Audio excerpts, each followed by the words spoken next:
bagian dari, tapi juga sebagai sumber solusi warisan budaya, dan hal ini merupakan sumber solusi yang potensial, terjangkau, dan sesuai dengan nilai-nilai masyarakat kita. Hari ini kita akan membahas lebih dalam mengenai bagaimanakah filantropi semangat memberi dan berbagi dapat menjadi jembatan dalam pengembangan dan pemerataan akses terhadap obat dan layanan kesehatan tradisional. Sebuah topik yang tak hanya relevan, tapi juga mengandung makna strategis untuk pembangunan kesehatan berbasis kearifan lokal. Adapun pemateri yang akan memberikan pemaparan pada malam ini, yang pertama ada Bapak Kadira Condro Cahyono, SE, Certified Wakaf Competence, dengan mengambil judul Wakaf untuk Pengembangan Kesehatan Tradisional. Dan yang kedua adalah Bapak Dr. Apoteker Kintoko, MSc, yang akan memberikan pemaparan di materi yang kedua. Kemudian pada malam ini untuk awal kami mohon izin untuk memberikan atau menyapa para materi kita. Yang pertama ada Bapak Condro. Assalamualaikum Bapak Condro. Sampun hadir.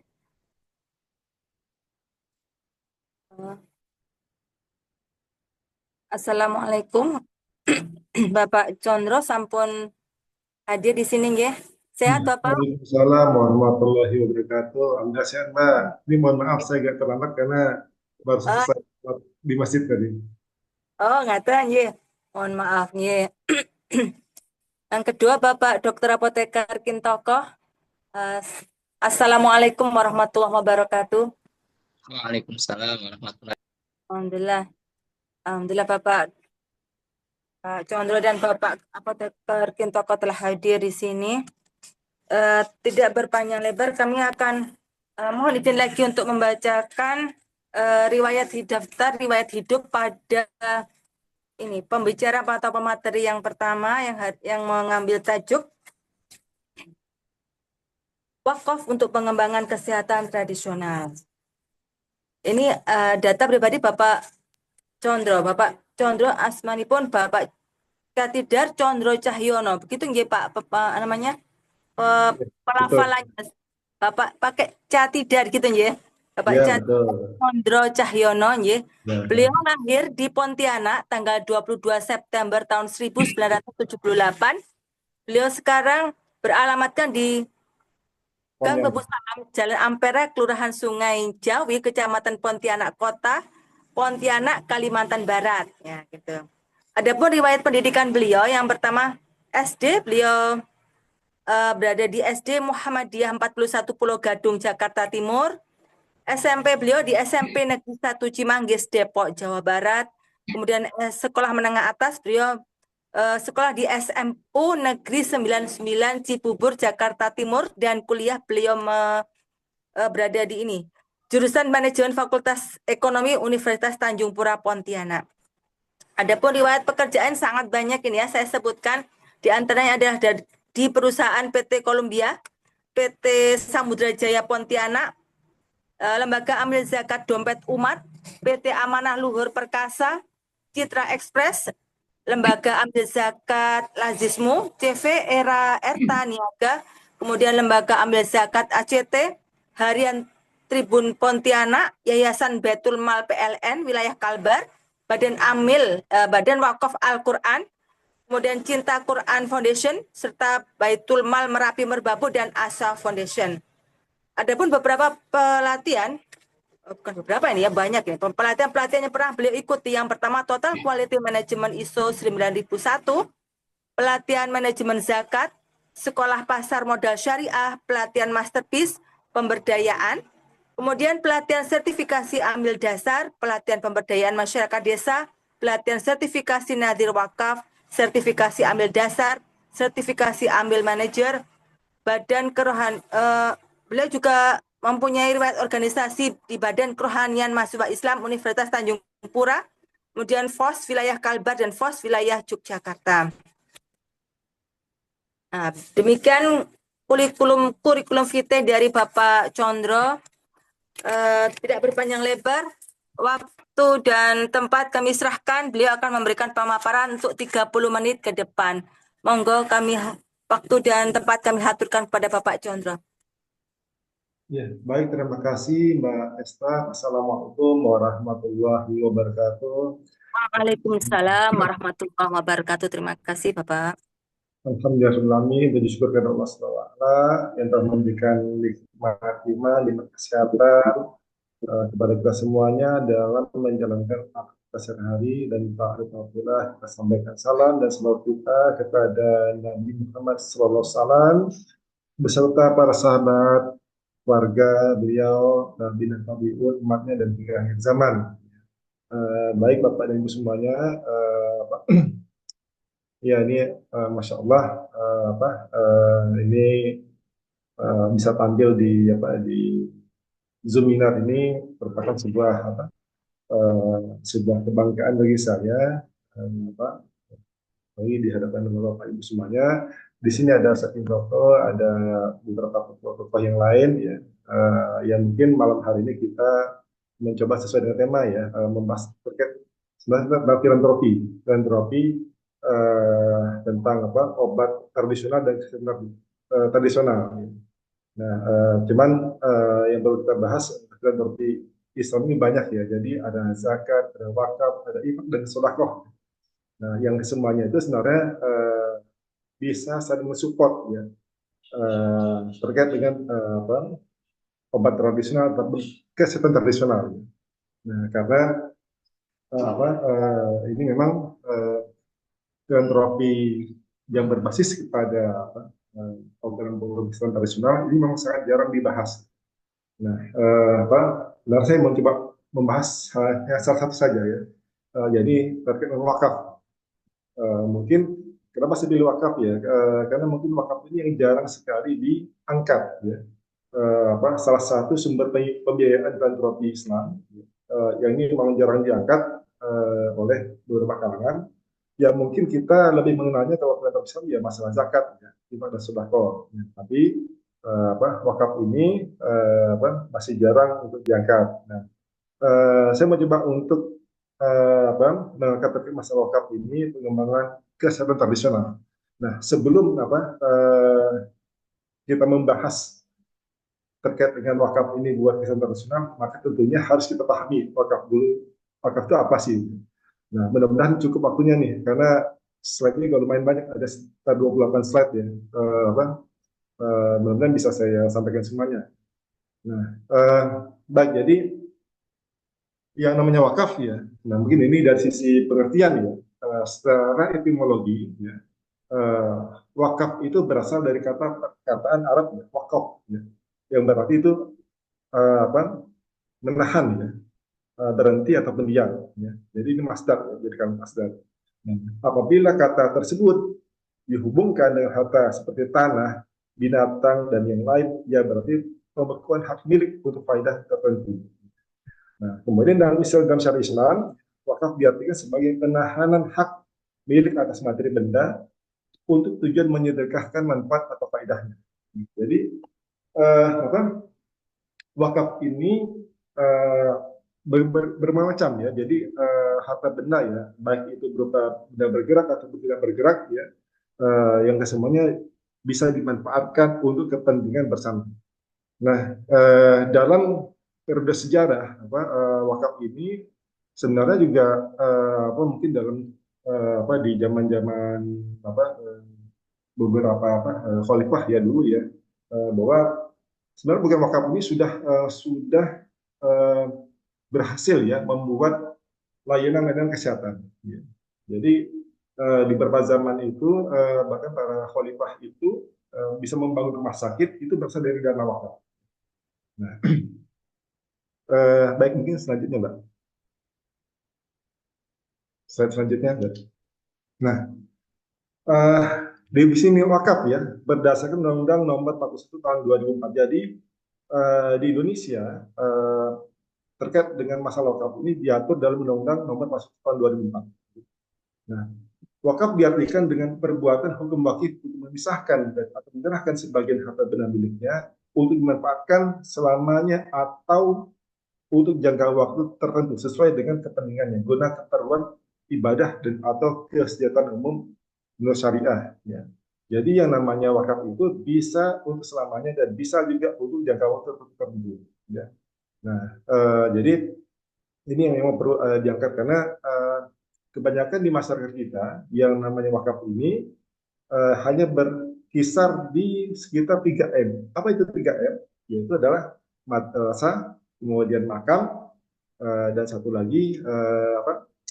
Madrasah, makam, dan masjid. Nah, nanti saya juga membahas ya ternyata wakaf itu bukan hanya sekitar 3M, tapi ada wakaf-wakaf yang lain yang bisa dioptimalkan, bisa apa dijalankan ataupun ditambah nilai di dalam dunia kesehatan. Berikutnya, Mbak. Nah, baik ini dasar hukum wakaf dalam Al-Quran. Ya. Jadi di dalam surat Al-Quran, di dalam Al-Quran surat Al-Baqarah ya 261, ini saya bacakan saja artinya, bahwa perumpamaan nafkah yang dikeluarkan oleh orang-orang yang menafkahkan hartanya di jalan Allah adalah serupa dengan sebutir benih yang menumbuhkan 7 bulir. Pada tiap-tiap bulir 100 biji. Allah melipat gandakan ganjaran bagi siapa saja yang dia kendaki dan Allah maha luas karunia-Nya lagi maha mengetahui. Nah, kemudian di dalam surat Al-Imran Allah juga menyampaikan bahwa kamu sekali tidak sampai kepada kebajikan yang sempurna sebelum kamu menafkahkan sebagian harta yang kamu cintai dan apa saja yang kamu nafkahkan. Maka sesungguhnya Allah mengetahui. Al-Surat Al-Imran ayat 92. Nah, jadi ini definisi hukum wakaf di dalam Al-Quran. Kemudian berikutnya, nah, ini juga di apa dalam apa surat Al-Munafiqun ya, ayat 10, dan banyakanlah sebagian dari apa yang telah kami berikan kepadamu sebelum datang kematian kepada sasaran yang kami. Lalu ia berkata, ya Rabbku, mengapa engkau tidak menangguhkan kematianku sampai waktu yang dekat yang menyebabkan aku dapat bersedekah? Aku termasuk orang-orang yang soleh. Baik, berikutnya Mbak. Nah, ini dari perspektif hadis ya. Jadi Umar bin Khattab ya ketika itu pernah mendapatkan lahan wakaf ya di tanah Khaybar ya. Nah, jadi tanah Khaybar ini tanah yang dibebaskan oleh Rasulullah. Jadi setelah pertempuran dengan orang-orang Yahudi. Nah, dari Ibnu Umar radhiyallahu anhu dia berkata Umar bin Khattab memperoleh tanah di Khaybar. Lalu dia bertanya kepada Nabi dengan berkata, wahai Rasulullah, saya telah memperoleh tanah di Khaybar yang nilainya tinggi dan tidak pernah saya peroleh yang lebih tinggi nilainya daripadanya. Apa yang baginda perintahkan kepada saya untuk melakukannya? Maka Rasulullah bersabda, kalau kamu mau tahan sumbernya. Nah, dari kalimat tahan ini adalah merupakan definisi dari wakaf. Tahan sumbernya dan sedekahkan manfaat atau faedahnya. Lalu Umar menyedekahkannya, ia tidak boleh dijual, diberikan ataupun dijadikan warisan.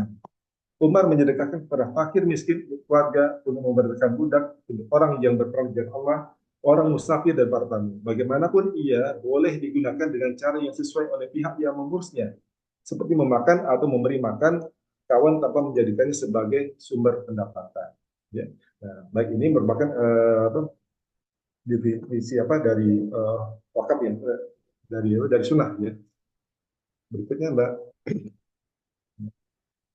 Nah, jadi setelah kita memahami terkait dengan definisi wakaf semacam ya, maka sebenarnya praktek wakaf ini di kalangan sahabat itu menjadi lifestyle ketika itu. Jadi ketika ada kebutuhan maka para sahabat ini berlomba-lomba mewakafkan seluruh hartanya, bahkan ada seluruh hartanya untuk kepentingan umat Islam. Nah, jadi para sahabat itu tidak pernah berpikir barang sedikit pun ya bahwa harta yang ditempatkan ini untuk bermanfaat buat bagi orang banyak. Ya.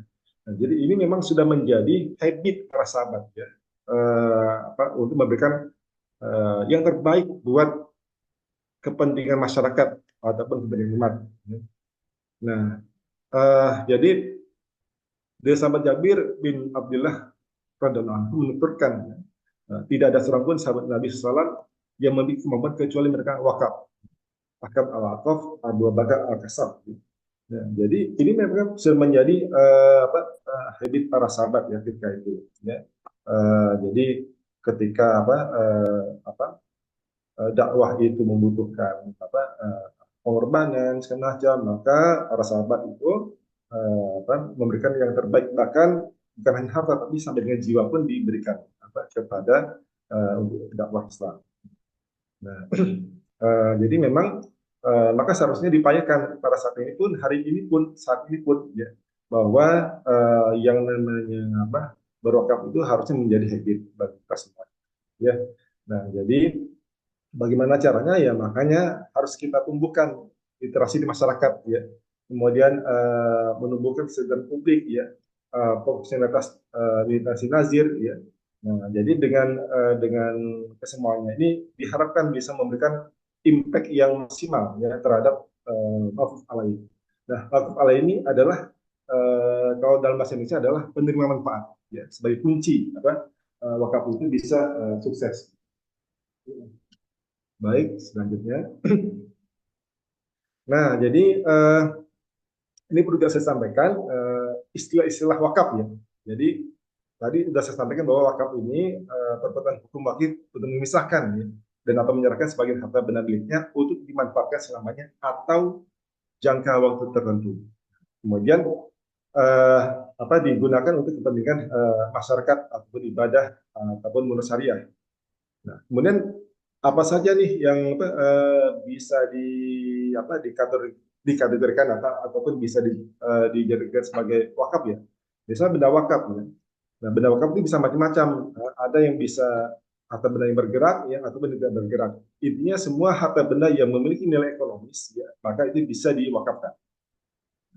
Kemudian ada yang namanya wakif, ya. Wakif ini pihak yang mewakafkan harta benda miliknya. Nah, kemudian ada yang namanya nazir. Nah, nazir ini dalam mungkin kalau kita di lembaga-lembaga zakat, ya, itu ada yang namanya amil. Maka kalau wakaf ini namanya adalah nazir. Jadi nazir inilah yang menerima harta benda wakaf dari wakif untuk dikelola dan dikembangkan sesuai dengan peruntukan. Setelah itu ada yang namanya ikrar wakaf. Ya. Ikrar wakaf ini pernyataan kehendak wakif yang diucapkan secara lisan dan atau tulisan kepada nazir untuk mewakafkan harta benda miliknya. Nah, kemudian ada yang namanya wakaf alai. Wakaf alai ini adalah penerima manfaat benda wakaf. Nah, disinilah bedanya antara perlakuan antara zakat sama wakaf. Ya. Nah, kalau zakat itu penerima manfaatnya harus sesuai dengan 8 asbab. Tetapi kalau wakaf ini berbeda. Jadi siapa saja penerima manfaat dari wakaf? Semua orang bisa. Jadi tidak hanya Muslim, bahkan mohon maaf yang kafir pun itu boleh menerima manfaat dari wakaf. Nah, jadi begitu luasnya wakaf ini bisa menembus agama-agama yang lain. Ya. Nah, sehingga ini lebih fleksibel dalam hal pengelolaan dan pendistribusiannya. Ya, baik, mungkin selanjutnya.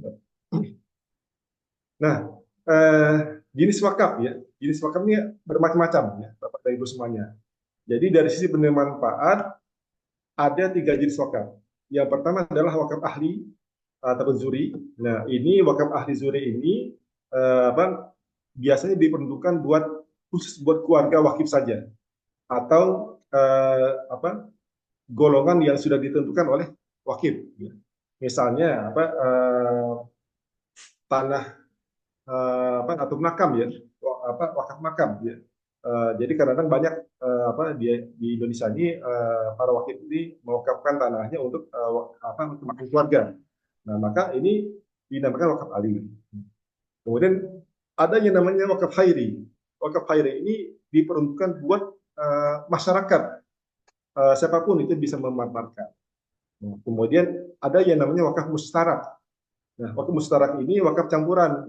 Nah, maksudnya ketika wakaf ini memberikan harta benda wakafnya, kemudian dia menyampaikan kepada nazir bahwa harta benda wakafnya ini diperuntukkan buat sebagian buat keluarga dan sebagian buat masyarakat. Nah, maka ini yang namanya wakaf mustarak. Ya. Jadi pihak wakif itu boleh menerima manfaat dari wakaf tersebut dan bahkan masyarakat.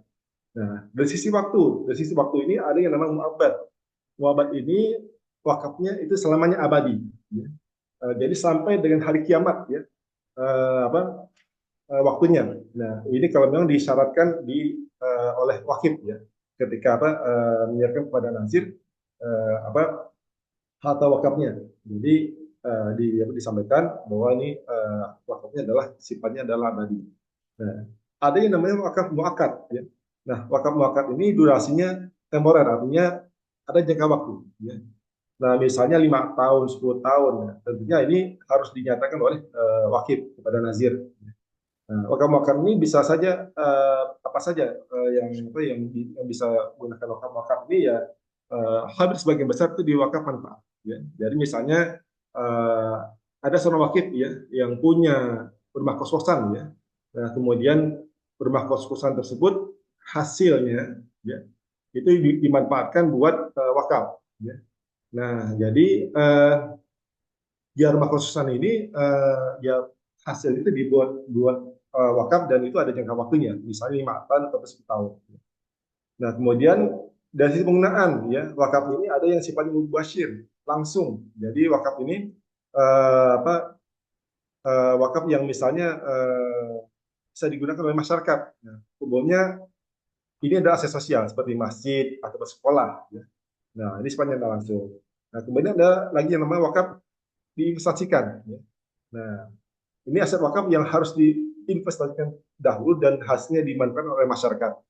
Nah, saat ini yang sedang digencarkan oleh beberapa lembaga dan pemerintah bahwa wakaf ini harus dikembangkan, harus diinvestasikan. Ya nanti hasil dari wakaf ini baru bisa dimanfaatkan buat masyarakat. Nah, kemudian ada yang namanya jenis bendanya. Jadi ada aset tetap, ya, sama aset bergerak selain uang. Jadi aset tetap seperti tanah, bangunan, kebun dan lainnya. Nah, aset bergerak selain uang ya saham, surat berharga, permata dan sebagainya, sama uang kas dan setara kas. Ya. Baik, mungkin lanjutnya. Nah, uh, ini jenis wakaf manfaat. Ya. Nah, wakaf manfaat ini bermacam. Jadi tadi seperti yang sudah saya sampaikan, ada wakaf keluarga, ya, wakaf ahli, yaitu wakaf yang diberikan kepada wakif, ya, seperti anak cucu, keluarga dan sebagainya, yang telah ditetapkan sesuai syariat atau syarat yang dibuat oleh wakif. Nah, ada yang namanya wakaf al-khairi. Wakaf al-khairi ini adalah wakaf kewajiban yang biasanya arahnya adalah wakaf sosial. Ya. Nah, dan ini sangat dianjurkan bisa dilakukan oleh seluruh kaum muslimin. Nah, kemudian ada lagi yang namanya wakaf bersama, wakaf al-musyarak, ya. Wakaf ini adalah wakaf campuran, ya. Jadi yang menerima manfaatnya adalah bisa dari keluarga wakif ataupun masyarakat umum. Baik, silakan lanjutkan. Nah, ini jenis-jenis harta wakaf ya. Nah, jadi ada wakaf benda tidak bergerak macam-macam ya. Jadi ada hak atas tanah sesuai dengan perundangan, ada bangunan, ada tanaman dan benda lain yang berkaitan dengan tanah ya. Kemudian yang keempat adalah benda tidak bergerak, lainnya sesuai dengan ketentuan syariah dan peraturan perundang-undangan. Nah, kemudian ada lagi yang namanya wakaf benda bergerak ya seperti uang, logam mulia, ya, surat berharga, ya, kendaraan, hak atas kekayaan intelektual, hak sewa, sama benda bergerak lainnya. Berikutnya Mbak, ya. Nah, kemudian syarat pelaksanaan wakaf itu apa saja sih sebenarnya? Jadi yang pertama adalah harus kekal selamanya. Ya. Nah, menurut sebagian ulama, wakaf tidak boleh dibatasi dalam jangka waktu tertentu. Ya. Maka bersifat selamanya. Dengan pahala yang selamanya juga. Ya. Kecuali yang macam Maliki itu membolehkan dalam jangka waktu tertentu. Nah, berdasarkan pendapat tersebut, terdapat 3 syarat dalam menentukan kekekalan wakaf. Yang pertama, syarat kekal yang berkaitan dengan sifat barang yang diwakafkan ya, atau wakaf alaih makhluknya. Kemudian yang kedua adalah syarat kekal yang berkaitan dengan keinginan wakif yang menginginkan kekekalan wakaf tersebut. Ya. Nah, ketiga syarat yang berkaitan dengan tujuan wakaf yang selama-lamanya. Nah, kemudian yang kedua adalah pasti dilaksanakan. Ya. Jadi ketika wakaf itu sudah diikrarkan, maka ada kepastian harus dilaksanakan tanpa syarat apapun. Ya. Nah, jadi harus segera dilaksanakan. Kemudian pelaksanaan segera. Ya. Apabila ikrar wakaf sudah diucapkan dan dibuat, maka harus dilaksanakan dengan segera tanpa ditangguhkan atau diserahkan pada suatu kejadian tertentu. Jadi nazir harus segera melaksanakan wakaf tersebut. Nah, kemudian yang terakhir adalah menentukan penerima wakaf dengan jelas. Ya. Jadi pihak-pihak yang akan menerima wakaf ini harus dijelaskan secara terperinci, ya, untuk menjauhkan dari berbagai perselisihan, fitnah atau permasalahan nantinya. Nah, syarat ini merupakan syarat yang ditetapkan oleh Imam Syafi'i, sedangkan ulama fikih yang lain tidak mensyaratkan hal tersebut. Baik, selanjutnya Mbak. Nah, ini syarat-syarat nazir, ya. Jadi ketika seseorang itu menjadi nazir, ada tiga jenis nazir, ya. Jadi ada nazir perseorangan, ada nazir badan hukum, dan ada nazir lembaga. Ya, jadi kalau nazir perorangan itu ya warga negara Islam, beragama Islam sudah dewasa, sejak Senin dan Rohani, tidak berada di bawah pengampunan, bertempat tinggal di kecamatan tempat letak benda yang ditetapkan. Nah, untuk nazir sendiri saat ini dari pihak pemerintah dan Badan Wakaf Indonesia yang menaungi ataupun yang membuat kebijakan ya, di Indonesia tentang wakaf adalah di BWI, maka nazir ini harus disertifikasi. Ya.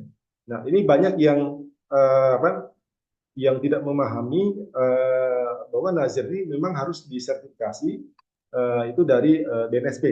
Jadi ada sertifikasi khusus dari BNSP. Nah, kenapa harus disertifikasi? Artinya bahwa dalam sertifikasi tersebut nazir ini harus ditingkatkan kemampuan manajemen pengelolaan wakafnya, kemudian karena wakaf ini harus dikembangkan, ya, maka menjadi tugas nazir untuk bisa memahami manajemen bisnis, manajemen risiko segala macam, sehingga nazir yang mengelola wakaf ini betul-betul profesional, ya, agar bisa wakaf ini bisa dikembangkan. Kemudian ada syarat menjadi nazir badan hukum, ya. Jadi memenuhi syarat nazir perseorangan, ya. Kemudian ada merupakan badan hukum yang disahkan oleh perundangan, badan hukum aktivis bergerak, ya, dan tidak mendirikan pasukan sosial dan keagamaan. Kemudian yang terakhir ada syarat menjadi nazir organisasi, ya. Nah, jadi memenuhi syarat nazir perseorangan, kemudian organisasinya itu bergerak dalam bidang pendidikan, pemasukan sosial dan keagamaan. Baik, mungkin lanjut. Nah, kewajiban nazir, ya. Jadi peran nazir ini sangat penting dalam hal pengelolaan wakaf, ya. Karena sukses atau tidaknya wakaf ini berjalan tergantung dari nazirnya, ya. Nah, kalau misalnya nazirnya itu tidak capable, ya maka bisa dipastikan wakafnya tidak akan berkembang, ya. Nah, jadi kewajiban nazir adalah bagaimana cara membangun dan mengembangkan wakaf, ya. Nah, jadi ketika setelah menerima harta benda wakaf, maka kewajiban nazir adalah bagaimana caranya harta wakaf ini bisa dikembangkan, ya. Nah, tentunya ini harus ada ilmunya, ya, ada manajemennya. Nah, maka ini harus dipenuhi oleh nazir.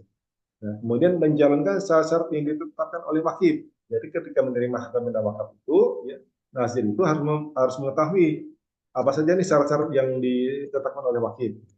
Nah, kemudian setelah harta benda wakaf itu diterima, ya, maka nazir ini harus mempertahankan harta wakaf, ya, dari tuntutan pihak lain dan urusan peradilan. Nah, jadi kadang-kadang yang terjadi di Indonesia ini terkait dengan pengelolaan wakaf, ya, banyak sekali lahan-lahan wakaf itu yang bermasalah, ya. Maka kewajiban nazir adalah bagaimana caranya agar bisa mempertahankan harta wakaf tersebut, ya, di dalam peradilan.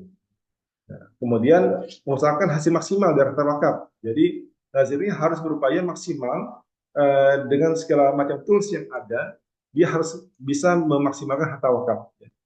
Nah, kemudian setelah harta wakaf ini dikembangkan dan memperoleh keuntungan, maka nazir berkewajiban membagikan hasil tersebut kepada yang berhak menerima. Jadi itulah kewajiban dari nazir, ya, sebagai kunci utama wakaf ini berhasil atau tidak. Nah, baik, silakan selanjutnya. Nah, ini ada wakaf uang ya. Jadi ya saat ini dikembangkan oleh BWI dan beberapa lembaga ini terkait masalah wakaf uang. Ya. Nah, wakaf uang ini bisa berupa uang yang dikelola secara produktif, hasilnya dimanfaatkan untuk manfaat lain. Nah, jadi ada dua, jadi ada wakaf uang ataupun wakaf melalui uang. Nah, bedanya adalah wakaf uang itu ya betul-betul fisik uang itu kita wakafkan ya, dan dimanfaatkan buat manfaat. Nah, wakaf melalui uang ya ini adalah wakaf dengan memberikan uang untuk membeli atau mengadakan harta benda tidak bergerak atau harta benda bergerak sesuai yang dikehendaki wakif untuk dikelola secara produktif atau sosial. Nah, seperti misalnya jadi ada bangunan masjid ya, maka kita wakif misalnya mau berwakaf ya, maka kita menggunakan uang. Nah, uang tersebut ada untuk dibelikan bahan material. Maka inilah yang namanya wakaf melalui uang. Ya. Nah, jadi terkait masalah dengan peraturan wakaf bank ini ada di peraturan Badan Wakaf Indonesia nomor 1 tahun 2020. Baik, selanjutnya Bu. Nah, ini dasar hukum uang, dasar hukum wakaf bank ya. Jadi ada pendapat Imam Al-Zuri itu dia dibolehkan ya dengan cara menjadikan dinar sebagai modal usaha. Ya, kemudian dari mutakadimin ya, dari ulama mazhab Hanafi itu membolehkan wakaf bank. Baik, selanjutnya. Nah, ini dasar hukum wakaf bank juga dari Fatwa MUI, kemudian Undang-Undang Nomor 41 Tahun 2004, ada Peraturan Menteri Agama, ada Peraturan BWI. Nah, next berikutnya. Nah, ini ketentuan wakaf bank ya. Jadi apa yang bisa dimanfaatkan untuk produktif adalah wakaf bank. Nah, maka nanti ketika kita masuk di bagian obat tradisional dan kesehatan tradisional, maka memang difokuskan di wakaf uang. Nah, jadi ini terkait masalah wakaf uang ya. Kemudian ada satu institusi yang bisa menerima wakaf uang itu adalah LKSPWI. Nah, LKSPWI ini adalah lembaga keuangan syariah penerima wakaf uang. Jadi ini seperti perbankan ya, perbankan syariah yang maka ditunjuk menjadi LKSPWI. Ini terkait masalah mekanisme wakaf uang. Ya, next. Nah, ini peraturan BWI tentang wakaf uang, hukum uang. Nah, mungkin nanti ini bisa dibaca dan saya nanti bisa di-share mungkin ya dan serta Zoom ini. Next. Nah, jangka waktu wakaf ya. Jangka waktu wakaf ini tadi yang saya sampaikan ada yang selamanya dan juga ada yang sifatnya itu sementara ya.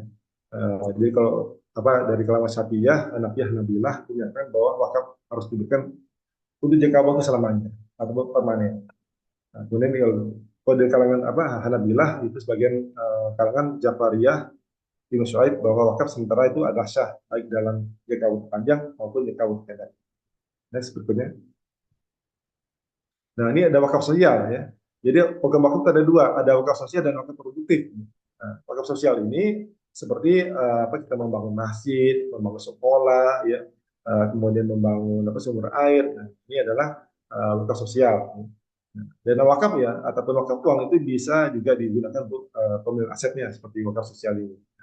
Sedangkan untuk pemanfaatannya menggunakan dana infak, sedekah atau zakat. Nah, disinilah kolaborasi ya, dari sumber pembiayaan Islam yang lain seperti infak, sedekah atau zakat. Ya. Kemudian ada yang namanya wakaf produktif. Ya. Wakaf produktif adalah pengelolaan aset wakaf untuk tujuan mendapatkan keuntungan melalui investasi di instrumen keuangan syariah ataupun melalui ekonomi real, ya. Jadi langsung investasi dalam ekonomi real. Nah, pada wakaf produktif, maquf alaih mendapatkan manfaat dari hasil untung usaha. Jadi kita baru bisa mendistribusikan ataupun membantu orang lain kalau menggunakan dana wakaf produktif ketika dana tersebut ataupun wakaf uang tersebut sudah diinvestasikan, dibisniskan, kemudian mendapatkan hasil. Maka hasil inilah yang harus distribusikan kepada wakaf alaik. Nah, termasuk juga dengan nazir ya. Jadi bahwa nazir kan karena mengolah ya. Nah, karena mengolah ini tentunya adanya biaya operasional. Dari mana operasional nazir ini? Maka diambillah dari hasil wakaf yang diinvestasikan ya. Jadi operasional nazir itu tidak boleh mengambil dari sumber nilai wakaf ya. Misalnya ada wakaf 100 juta misalnya 100 juta rupiah ya. Kemudian nazir tidak boleh mengambil operasional dari 100 juta tersebut. Jadi uang 100 juta tersebut harus diinvestasikan, harus dibisniskan ya. Kemudian hasil keuntungannya itulah yang baru bisa digunakan untuk operasional lembaga. Berikutnya, nah menurut dari Badan Wakaf Indonesia bahwa potensi wakaf ya, terutama dalam wakaf uang di Indonesia saat ini adalah sekitar 180 triliun per tahun. Ya. Nah, kemudian wakaf tanah ya, ini terdapat kurang lebih 440.500 titik tanah wakaf di Indonesia dengan luas lebih dari 57.200 hektar dan terus bertambah setiap tahunnya. Nah, ini sebenarnya wakaf tanah ini yang betul-betul bisa dimanfaatkan untuk program obat-obatan tradisional ya. Jadi misalnya karena obat-obatan tradisional maka ini terkait dengan pertanian ya nantinya. Maka lahan-lahan wakaf inilah yang menjadi peluang kita ya, bisa diolah, bisa dimaksimalkan dan dimanfaatkan untuk untuk tanaman obat-obatan ya. Nah, dari sinilah nanti skema pemberdayaan wakaf ini bisa masuk ya. Jadi dengan petani kita bisa membantu ya. Kemudian untuk masyarakat ya nanti hasil dari obat-obatan itulah yang kita berikan kepada masyarakat. Nah, jadi skemanya bisa langsung ke petani dan bisa juga ke masyarakat ya. Kemudian aset wakaf ya, secara keseluruhan potensi aset wakaf di Indonesia itu diperkirakan mencapai 2.000 triliun. 2.000 triliun ya, Masya Allah. Ini angka yang cukup besar sekali ya, 2.000 triliun ini. Nah, kalau bisa kita bayangkan ya, kalaulah ini sumber-sumber pendanaan Islam ini betul-betul dioptimalkan ya, dan bisa dimanfaatkan ya, ya kita yakin ya Bapak dan Ibu semuanya bahwa kita nggak perlu lagi berhutang ke luar negeri, ya. Bahkan tidak perlu tergantung sama luar negeri. Kenapa? Dari sisi aset wakaf saja itu 2.000 triliun per tahun. Bisa itu hampir mencapai APBN Indonesia ya. Nah, jadi dengan dengan mengoptimalkan sumber-sumber pendanaan Islam ini, yang insya Allah kita bisa lepas dari ketergantungan dari luar negeri. Apalagi dengan pemerintah yang betul-betul hanya takut dan tunduk kepada Al-Quran dan Sunnah. Ya. Nah, sehingga insya Allah masyarakat ataupun umat menjadi sejahtera. Berikutnya, nah ini sejarah wakaf kesehatan dalam Islam. Ya. Jadi peranan wakaf dalam kesehatan dalam Islam itu sebenarnya sudah luar biasa, sudah jauh, sudah ribuan tahun yang lalu itu sudah dipraktekkan bahkan dari sejak zaman Rasulullah, dilanjutkan di zaman para sahabat, kemudian setelah itu di zaman para khalifah-khalifah berikutnya. Nah, mungkin Bapak dan Ibu semua bisa mengetahui atau bisa melihat bahwa memang dalam sejarah Islam itu luar biasanya adalah para khalifah yang memimpin ketika itu betul-betul memperhatikan layanan kesehatan kepada masyarakatnya. Nah, seperti pada Khalifah Umayyah Al-Walid bin Abdul Malik, ya, jadi di Damaskus ya. Jadi beliau itu banyak sekali membangun bimaristan. Bimaristan ini diambil dari sisi bahasa Persia yang artinya itu rumah sakit. Nah, jadi ketika zaman Walid bin Abdul Malik ya, yang mempekerjakan para dokter dan perawat untuk memberikan pengobatan dan perawatan kepada pasien. Ya. Nah, kemudian ada lagi selanjutnya di zaman Ahmad bin Turun membangun bimaristan di wakaf di Mesir ya, yang menghabiskan dengan sekitar 60.000 dinar. Ya. Setiap hari Jumat ia mendatangi bimaristan yang dibangunnya untuk memeriksa kondisi pasien. Nah, Kemudian dilanjutkan oleh zaman Nuruddin Zangki, ya, itu membangun Bimarsan Wakaf di Damaskus. Ya. Nah, bahkan ketika itu ya ketika itu ya para khalifah itu membangun pusat-pusat layanan kesehatan itu luar biasa, begitu bersihnya, begitu rapinya, ya bahkan konon ceritanya ada kisah ya, jadi ada orang Eropa ya yang berobat di dalam negeri Islam ketika itu ya. Dan begitu orang Indonesia terkaget orang Eropanya ini dengan pelayanan yang diberikan oleh para khalifah ketika itu, pelayanan kesehatan, di mana rumah sakit ketika itu betul-betul sudah betul-betul seperti rumah sakit sekarang ini. Jadi pisah bangsalnya, kemudian diperhatikan makanannya, kemudian tempat tidurnya segala macam, sehingga orang tersebut eh, apa, eh, ketika dinyatakan sembuh oleh dokter itu nggak mau pulang. Karena betul-betul pelayanan yang dilakukan oleh khalifah ketika itu betul-betul sangat memuaskan dan sangat memanusiakan manusia. Nah, nah jadi ya seperti itulah peranan wakaf ya dalam sejarah Islam ya. Nah, uh, jadi memang ya ketika itu para khalifah ya berlomba ya, bagaimana caranya uh, kesehatan ini dioptimalkan ya, salah satunya dengan cara menggunakan wakaf ya. Berikutnya,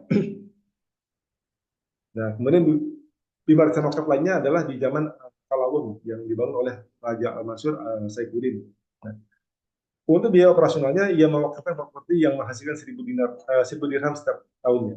Barisan ini dilengkapi dengan masjid, sekolah, dan perpustakaan. Semua orang dilayani secara gratis, bahkan pasien yang sembuh dan pulang diberikan pakaian dan uang yang cukup sampai mampu bekerja. Yang meninggal diberikan pelayanan secara gratis dari mulai memandikan, mengkafani, dan menguburkan. Yang berikutnya, nah bagaimana praktek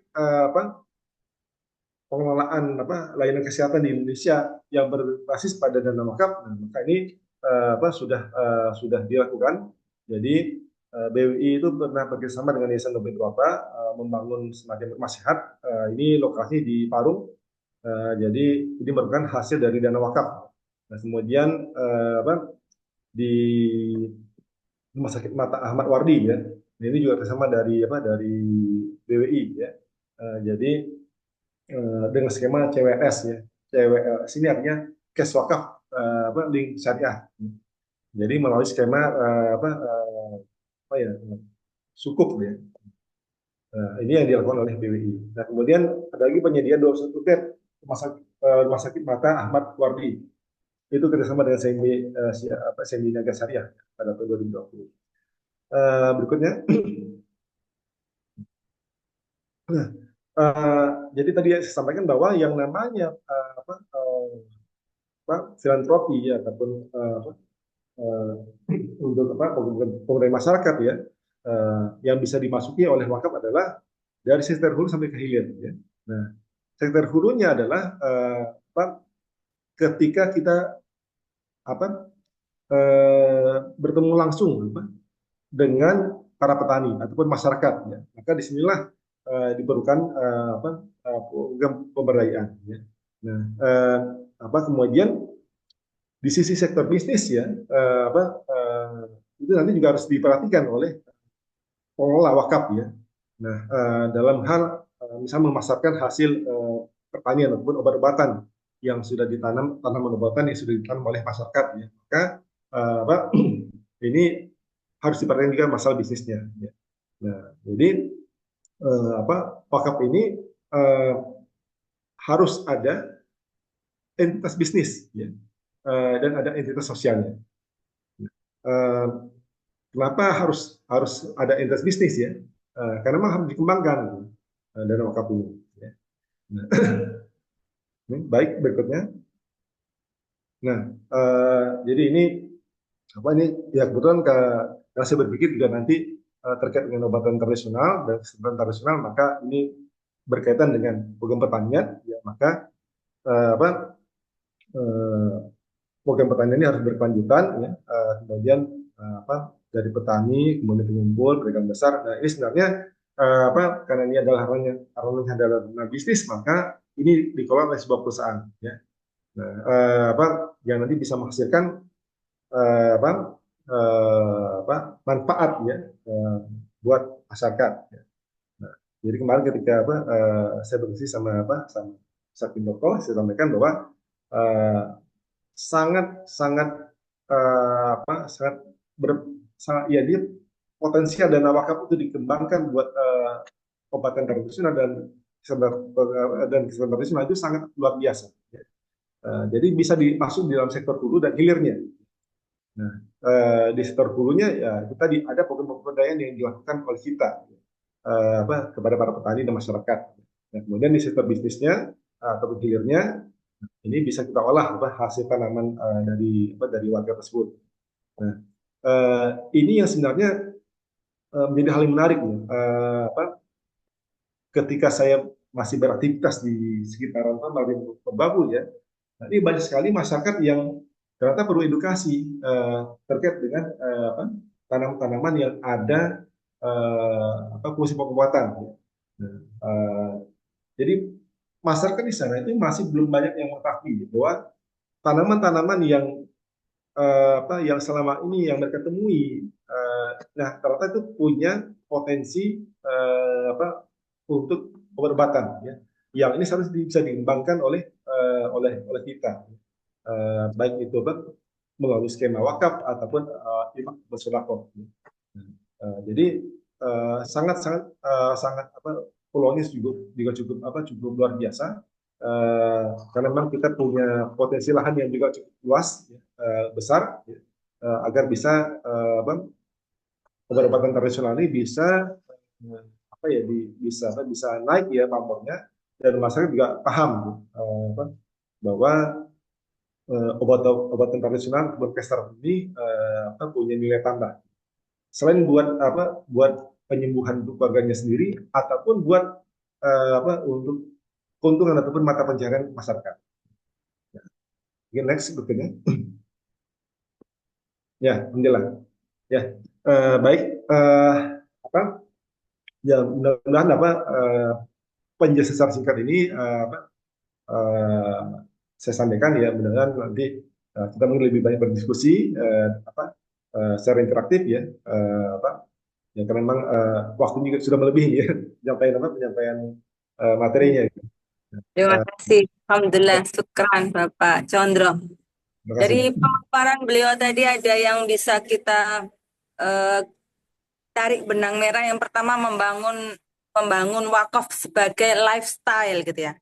Jadi tidak ada seorang pun sahabat Nabi Shallallahu Alaihi Wasallam yang memiliki kemampuan kecuali mereka berwakaf. Kemudian yang kedua, diperlukan nadir yang profesional dan memenuhi syarat yang ditetapkan, yang mampu mengelola dana wakaf sesuai dengan syariah Islam. Dan kemudian yang mencengangkan tadi, Bapak Condro juga memberikan data bahwa aset wakaf total di Indonesia ini berkisar mencapai 2.000 triliun, ya. Sangat luar biasa ini, ya. Ini keren, gitu ya. Oke, untuk sesi diskusi akan kita undur ke belakang. Kita akan memberikan kesempatan kepada Bapak Dr. Apoteker Gintoko MSc ASC untuk memberikan pemaparan materi yang kedua yang berjudul atau bertajuk Potensi Obat Tradisional dan Kesehatan Tradisional. Mohon izin untuk menyampaikan kurikulum vitae dari Bapak Dr. Apoteker Gintoko. Yang pertama adalah dari pendidikan, beliaunya jadi S1 Farmasi UGM, kemudian Apoteker Farmasi UGM, S2 beliau di Biosains Fakultas Sains dan Teknologi, Universitas Kebangsaan Malaysia, S3-nya di Pharmaceutical College Guangxi Medical University China. Kemudian beliau juga merupakan dosen Tibu Nabawi, dosen perancangan bisnis farmasi, dosen pendidikan kewirausahaan, dosen fitoterapi, dosen pengembangan obat tradisional, dosen bahan aktif kelautan, dosen pengobatan integratif holistik, dosen teknologi fermentasi, dosen etnomedicine, S1 dan S2 Farmasi UAD, bisa menjadi narasumber di berbagai pelatihan workshop maupun di seminar nasional dan internasional, serta Direktur Inkubator Bisnis dan Inovasi di Universitas Ahmad Dahlan. Selain itu, beliau juga praktisi polikomplementer Rumah Sakit Nur Hidayah.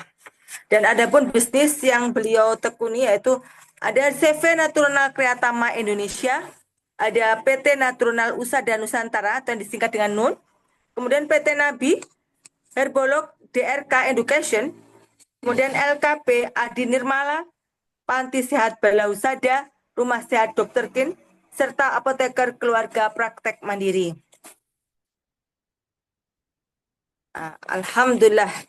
Demikian panjangnya. Kemudian ada juga organisasi yang beliau ikuti. Yang pertama adalah Apoteker Praktek Herbal Indonesia, Dewan Jamu Nasional DIY, Sentra Penapisan dan Pengembangan Pengobatan Tradisional DIY, Ikatan Apoteker Indonesia, Aspetri, Lembaga Kesehatan MUI, serta Asosiasi Sentra Kekayaan Intelektual PTM. Wow, panjang nih. Alhamdulillah, amin. Hari ini untuk penyingkat waktu, kami persilahkan Bapak Dr. Apoteker Kintoko untuk menyampaikan materi yang kedua di malam hari ini. Kami persilahkan. Waktu Baik, terima 30 kasih. menit ke depan, Bapak. Makasih. Semoga kurang dari 30 ya, supaya banyak diskusi kita. Menarik tadi soalnya paparannya. Assalamualaikum warahmatullahi wabarakatuh. Yang saya hormati Waalaikumsalam warahmatullahi wabarakatuh. Pak Condro, Bapak Ibu, Mbak Esther ya, yang memoderatori kita dengan penuh semangat tadi. Kalau urusan duit memang perempuan itu cermat sekali. Ingat 2000 triliunnya itu yang diingat gitu ya. Karena Ya, uang. urusan uang ya. Eh, baik, terima kasih sekali lagi Bapak Ibu yang hadir pada kesempatan malam hari ini. Di tayangan Pariwara tadi disampaikan eh, apoteker praktek herbal Indonesia itu payung besar ya. Siapapun bisa eh, bernaung di bawah ini untuk mengembangkan potensi sumber bahan alam Indonesia dari hulu sampai hilir ya. Tadi sudah juga disampaikan oleh Pak Condro potensi kalau itu akan dikembangkan dengan konsep wakaf produktif. Di hulu tadi ada tanah wakaf ya yang tua sekali tadi. Nah, kalau laki-laki nggak ingat angka, beda numerik itu perempuan memang 2000 triliun langsung ingat gitu. Yang jelas tanahnya masih luas dan itu kalau dimanfaatkan ya dikembangkan untuk 50 tanaman unggulan nasional kita gitu aja udah kayak apa ya petani kita itu makmur ya. Eh, saya sebutnya dengan petani yang sugih. Sugih itu syukur ya, unggul dan gigih. Nah, gitu. Baik, saya akan memulai dari konsep yang menyambung yang sampaikan Ustadz Contoh tadi tentang wakaf produktif. Itu logikanya seperti menanam sebetulnya wakaf produktif itu.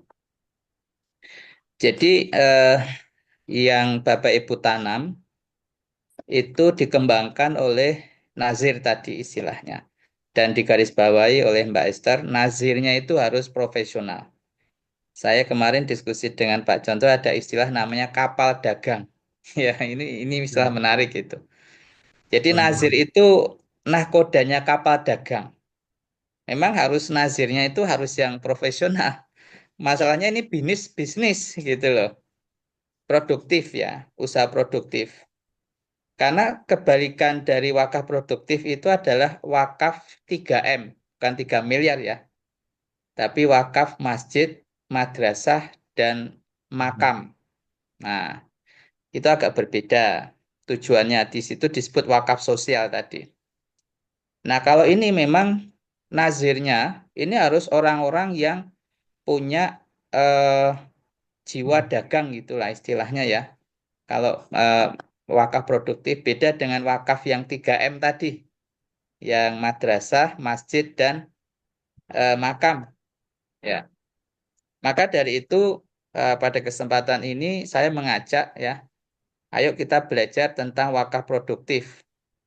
tapi dengan kata kunci latar belakangnya Bapak Ibu adalah seorang atau nahkoda kapal dagang gitu. Jadi harus punya jiwa entrepreneur.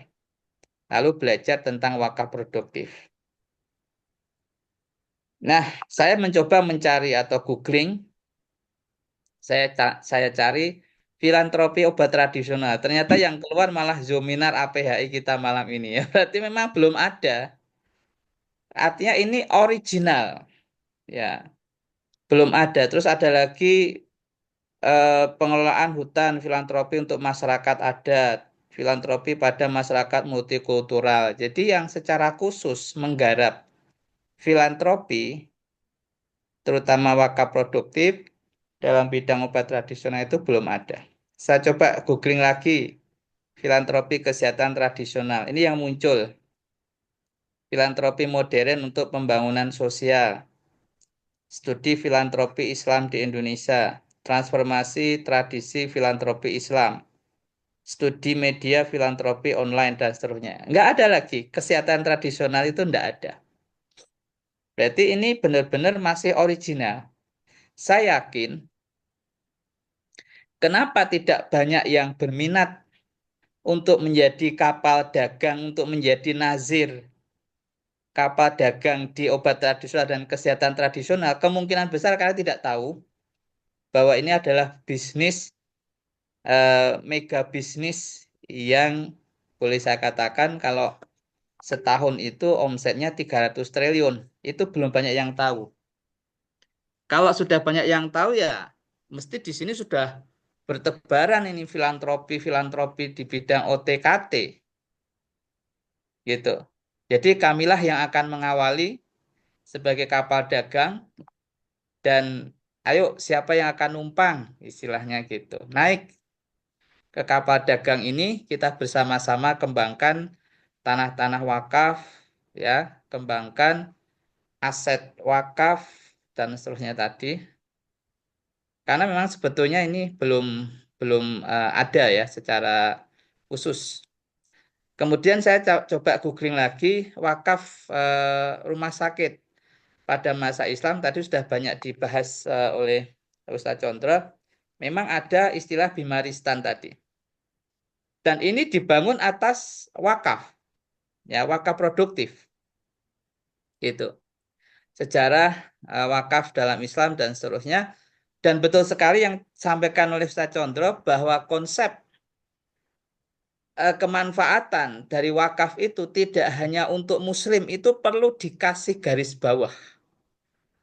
Jadi yang non-muslim pun tidak apa-apa menikmati hasil dari sebuah pengembangan wakaf yang nilainya itu ditahan sebagai wakafnya, lalu kemanfaatannya itu bisa ditasarufkan tidak hanya untuk yang muslim.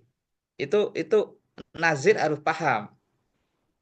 Berarti untuk yang non boleh gitu. Untuk pengobatan, untuk macam-macam lah, untuk tujuan kemanusiaan dan seterusnya. Jadi jangan beranggapan bahwa konsep wakaf dalam Islam ini dari Islam, oleh Islam, untuk Islam. Tidak. Dari Islam, oleh Islam, untuk semuanya gitu. Oke, ini perlu dipahami di sini. Nah, bahkan manfaat wakaf itu bisa dipakai untuk riset loh. Riset di dunia kesehatan kedokteran itu bisa menggunakan dana wakaf. Ini saya googling di AI ya. Itu ternyata wakaf pada masa lalu itu dimanfaatkan untuk membiayai biaya riset di dunia pendidikan, di dunia kedokteran. Jadi menghasilkan temuan-temuan alat-alat biomedis, temuan-temuan apa namanya obat-obatan, itu bisa, itu luar biasa kan, 2.000 triliun itu kalau di, dikembangkan oleh seorang nazir yang punya spirit kapal dagang tadi, maka itu bisa untuk kemaslahatan umat, bangsa dan negara ini tanpa pandang bulu suku, agama, ras, dan seterusnya. Karena manfaatnya itu bisa dinikmati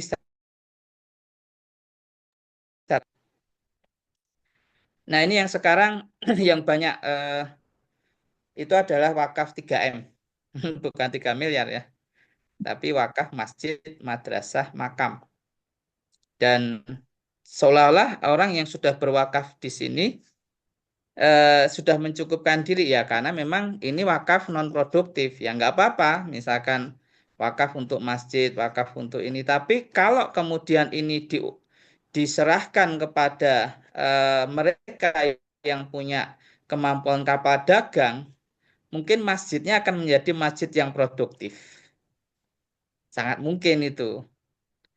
Terus madrasahnya mungkin menjadi madrasah yang produktif dan seterusnya. Gitu ya.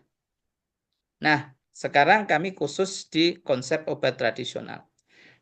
Jadi obat tradisional bisa kita bagi salah satunya jamu tradisional dan jamu paten gitu.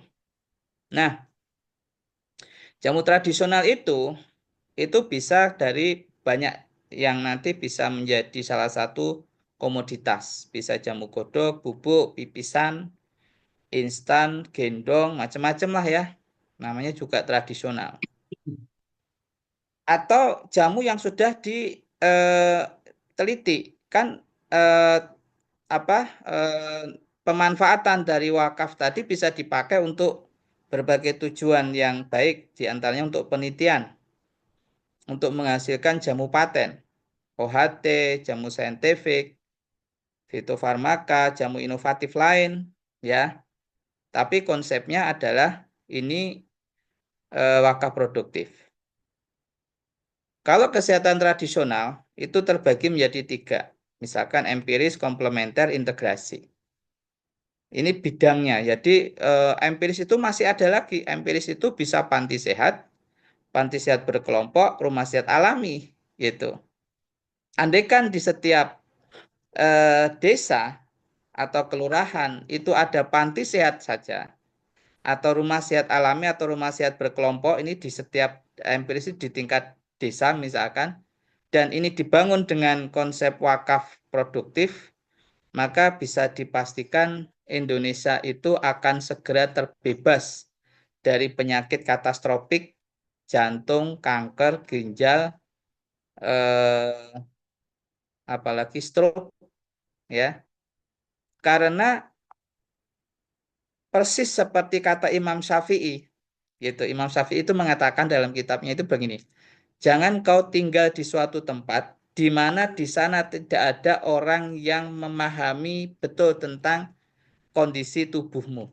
Nah itu. Jadi kita ini jangan tinggal di tempat yang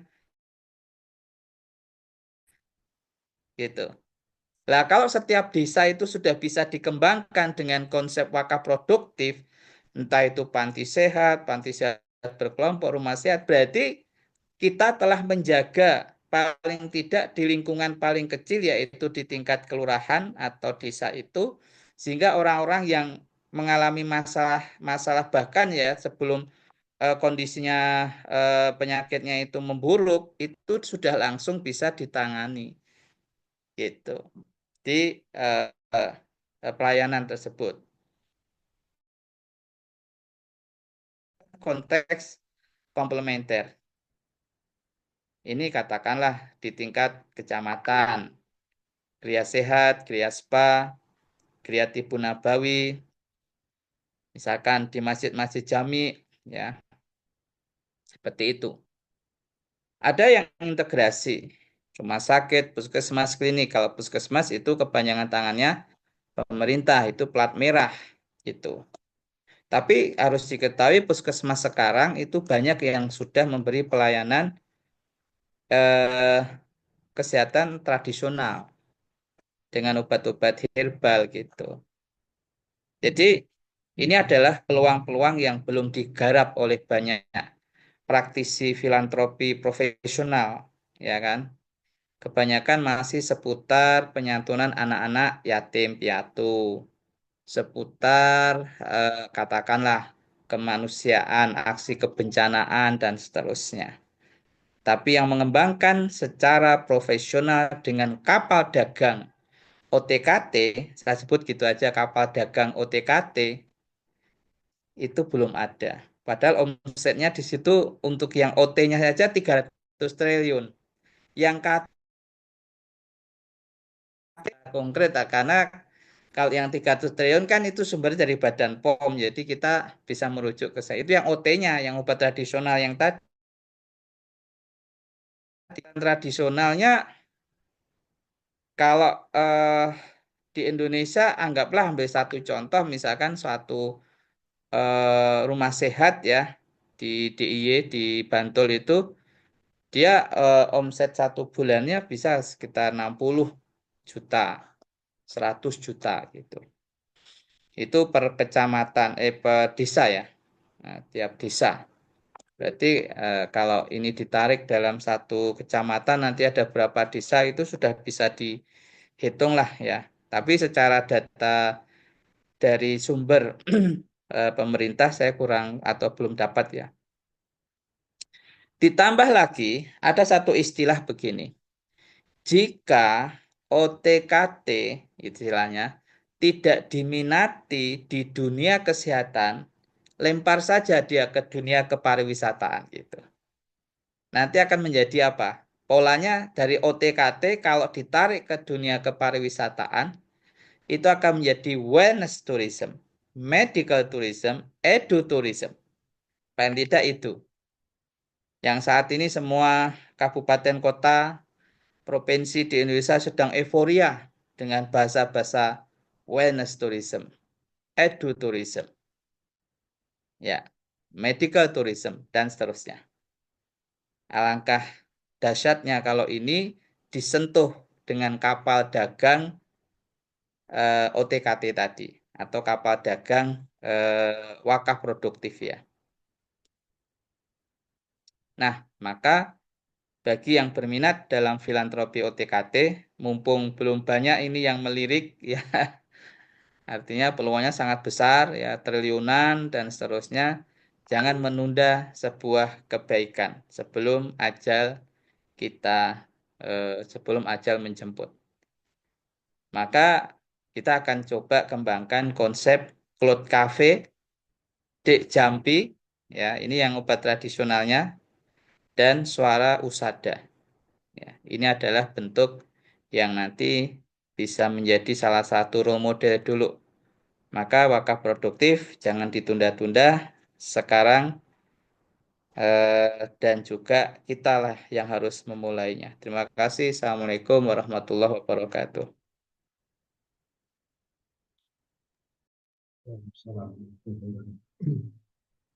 Waalaikumsalam warahmatullahi wabarakatuh. Sebelum kita masuk ke dalam sesi diskusi, kita rehat sejenak untuk mendengarkan atau melihat, menyaksikan video-video dan flyer yang akan ditampilkan oleh admin. Kami persilakan.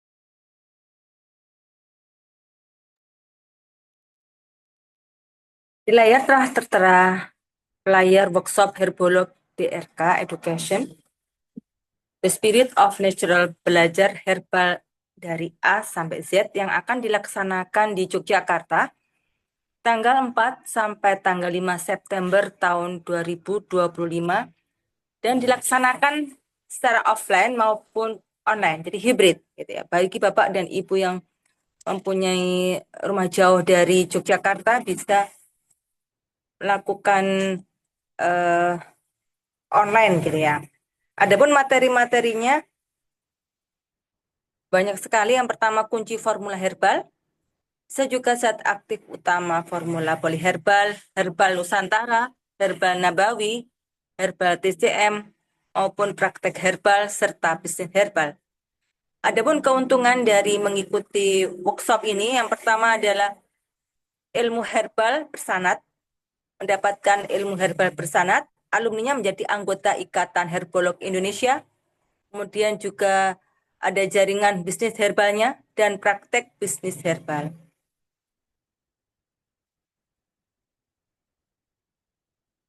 Untuk investasi workshop, 10 pendaftar pertama secara offline ada diskon dari 3,5 juta menjadi 1,9 juta. 10 pendaftar pertama online dari 1,5 juta akan mendapatkan potongan menjadi 800.000. Adapun fasilitas yang akan didapatkan, yang pertama adalah ada e-sertifikat, LKP ber-NPSN, kemudian full materi eksklusif, kaos herbolog DRK, makan siang dan coffee break, serta konsultasi bisnis dan workshop kit. Adapun info pendaftaran bisa dilihat di area bawah 0857 16 266 2346 atau nanti menghubungi admin. Demikianlah promo dari webinar workshop yang akan dilaksanakan tanggal 4 sampai tanggal 5 September tahun 2025. Oke, baiklah, untuk menyingkat waktu kita akan masuk ke sesi tanya jawab.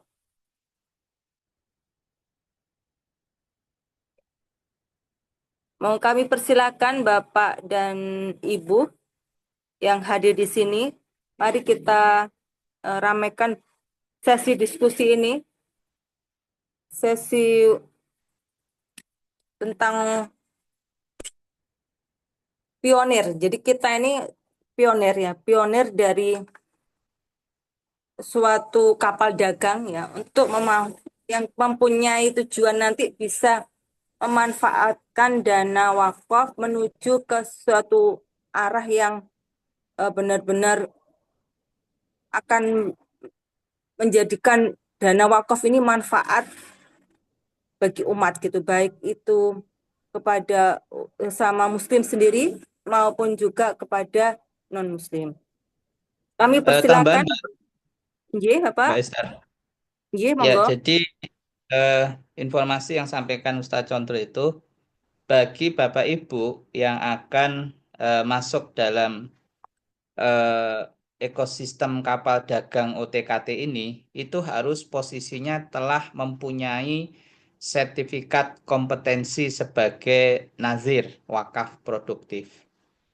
Artinya kalau mau betul-betul profesional sebagai kapal dagang OTKT wakaf produktif ya harus lewat uji kompetensi BNSP pusat gitu.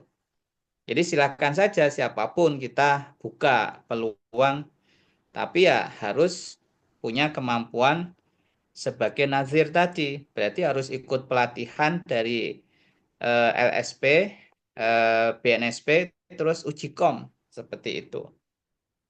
Begitu. Mungkin ada tambahan Ustadz Condro, paling tidak nazir itu menjadi syarat pintu masuk dulu gitu.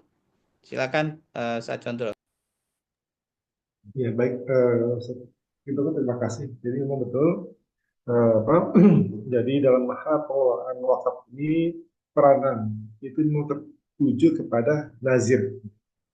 Sukses tidaknya sebuah program itu tergantung nazir ini bisa nggak apa mengembangkan harta benda wakaf. Nah, dalam hal mengembangkan harta benda wakaf ini, maka perlu adanya kemampuan teknis, manajerial. Ya. Nah, jadi para nazir ini harus dibekali dengan ilmu manajemen risiko. Karena yang namanya bisnis itu pasti ada untung dan rugi. Dan yang menjadi kelemahan kita saat ini adalah nazir-nazir yang ada saat ini tidak mempunyai kemampuan itu. Sehingga harta benda wakaf itu ya tidak berkembang karena nazir yang ada saat ini tidak mempunyai kemampuan manajemen risiko, perencanaan bisnis macam. Ini yang kita rubah mindsetnya.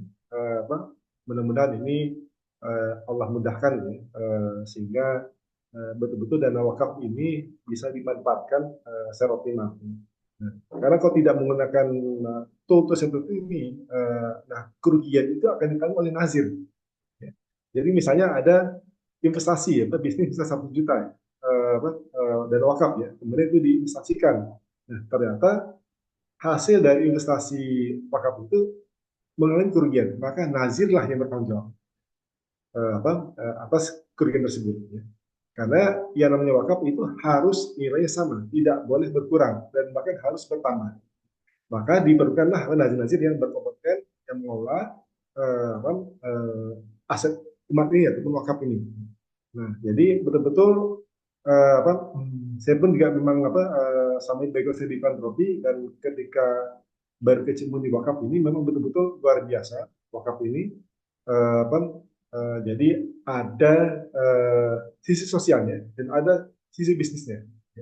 Jadi ini yang digabungkan.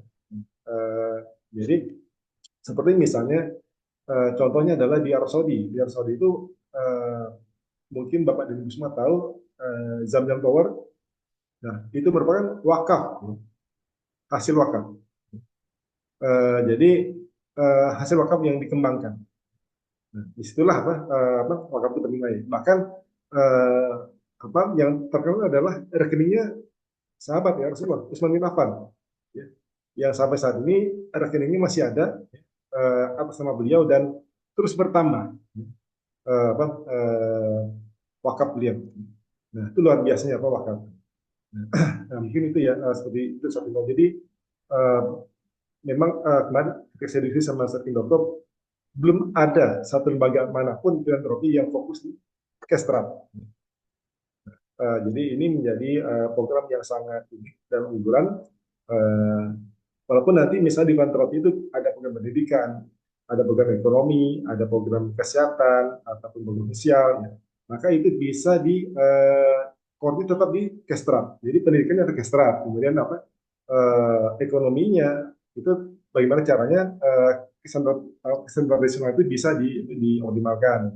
Nah, apalagi layanan kesehatan. Jadi dari 5 program 5 pilar itu, walaupun kita fokusnya di kesehatan itu bisa masuk semua.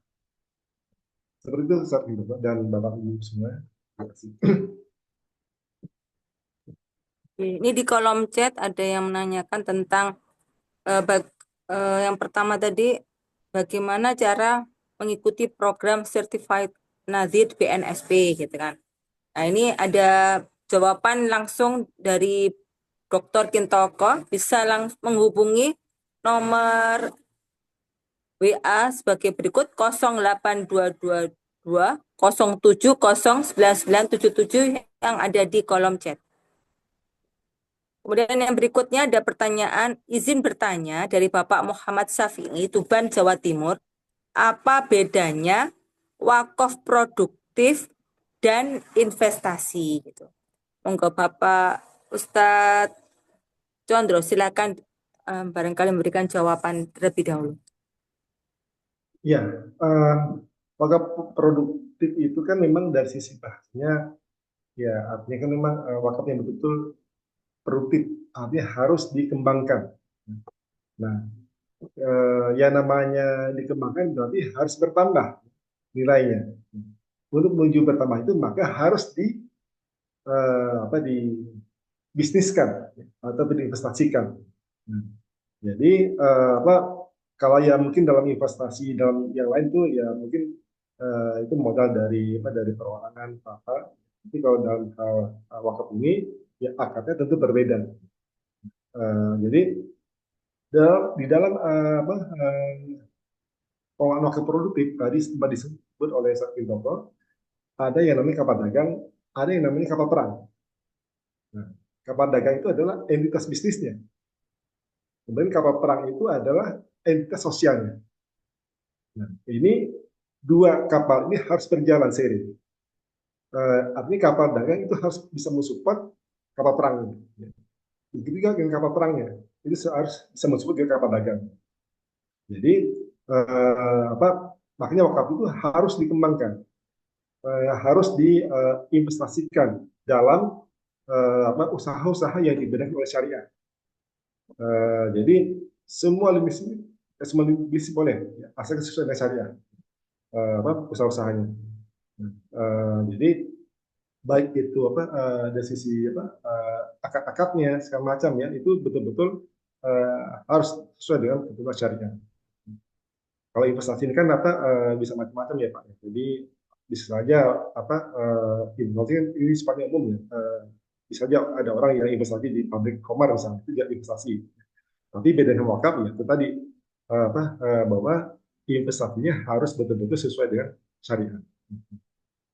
Seperti itu Mbak Esther dan Bapak. Ini belum ada lagi yang chat. Oke, kalau Ada gitu Raden. ada oh ya Nes ya. Jarsen. Bentar. Oh ya, monggo Bapak Irfan Syukur kami haturkan waktunya untuk sesi tanya jawab. Terima kasih. Assalamualaikum warahmatullahi wabarakatuh. Waalaikumsalam warahmatullahi wabarakatuh. Monggo Bapak. Terkait dengan wakaf untuk kesehatan, saya kira kayaknya hampir semua rumah sakit Islam di Indonesia, ya, baik dari beberapa organisasi, kayaknya semua berbasis wakaf kayaknya itu. Semuanya kayaknya. Cuma masih terlink pada medis konvensional. Contoh di Demak ini, saya tinggal di Demak. Di RSI Demak itu ada pelayanan kesehatan tradisional di RSI, tapi masih berbasis ada ya masyarakat lah. Memang tidak di-cover oleh BPJS. Itu memang saya kompori ke teman yang satunya yang punya juga lembaga, juga rumah sakit. Masa kalah dengan RSI itu kan begitu kan. Tinggal siapkan ruangan saja, kita siap memberikan fasilitasi. Gitu. Jadi semua rumah sakit itu yang RSI loh.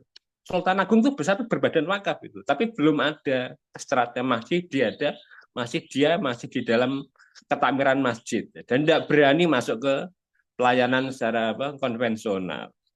Itu mungkin kayaknya seperti itu. Sudah ada lembaga wakaf yang punya kapal medis, tapi medisnya tetap disupport oleh Kimia Farma, juga masih konvensional juga. Kalau saya di kami memang saya sudah masuk di ILP di PKM wilayah kami. Itu pun memang kita ya berbasis istilahnya sukarelawan lah.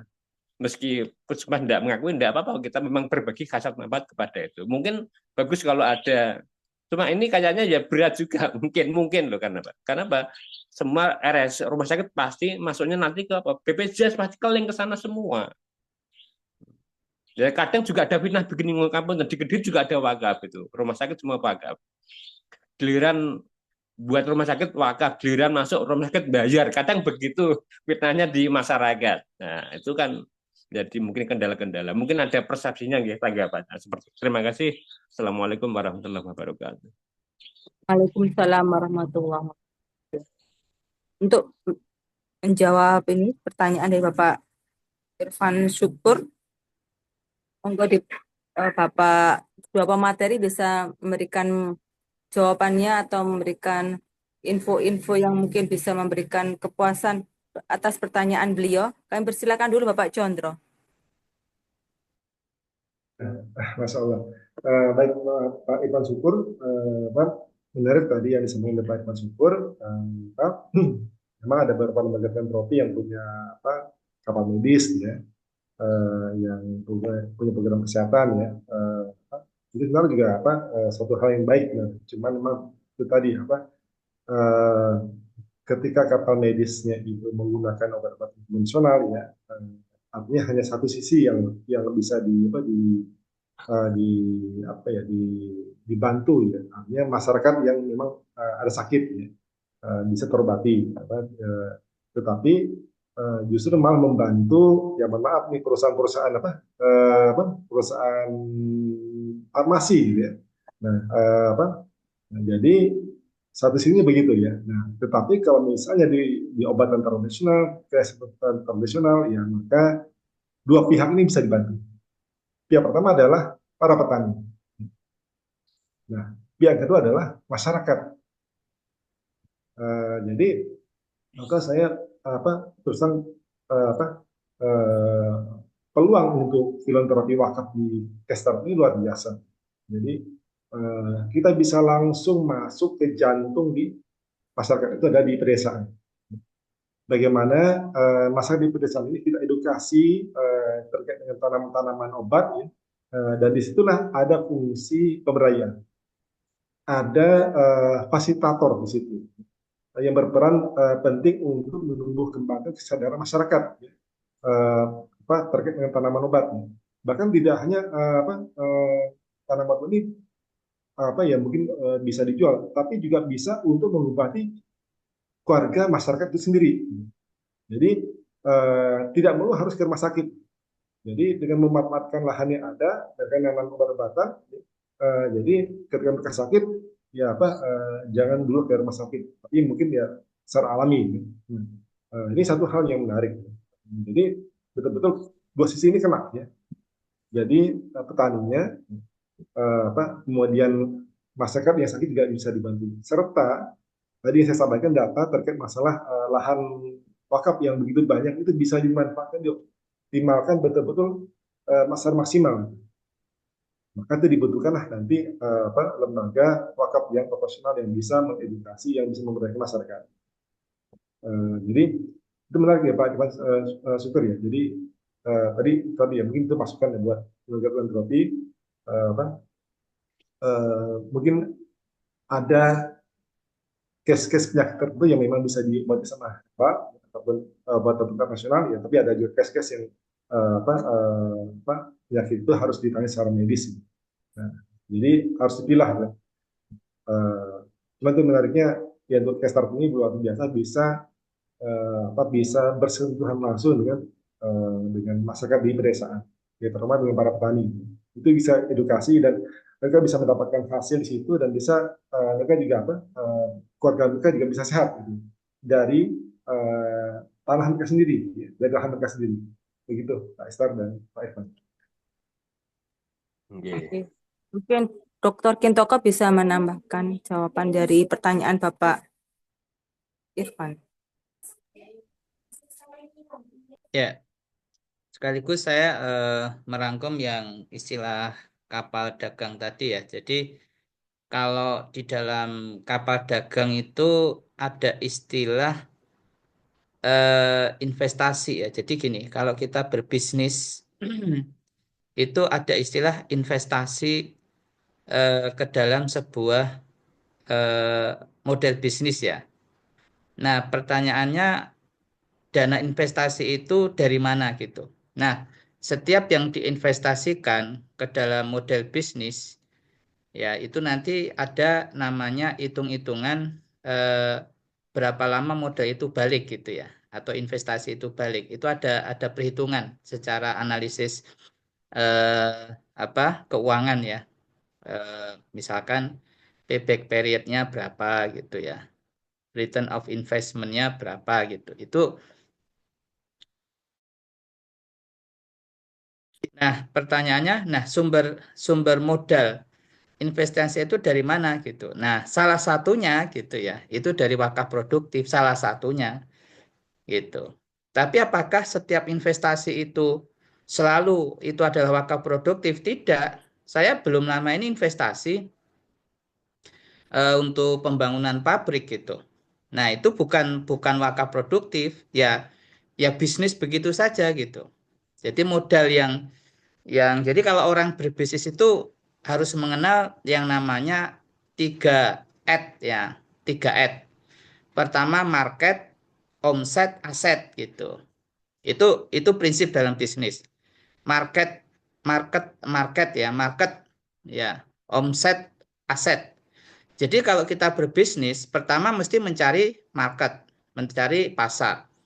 Kalau pasarnya sudah kita bentuk, ya, itu akan mendatangkan omset. Nah, omset itu kalau nanti sudah bisa mengembalikan modalnya dari omset itu, kan nanti kalau bicara omset itu kan dipakai biaya operasional dan lain-lain, kemudian ada keuntungan. Nah, keuntungan itu nanti akan mengembalikan modalnya dia.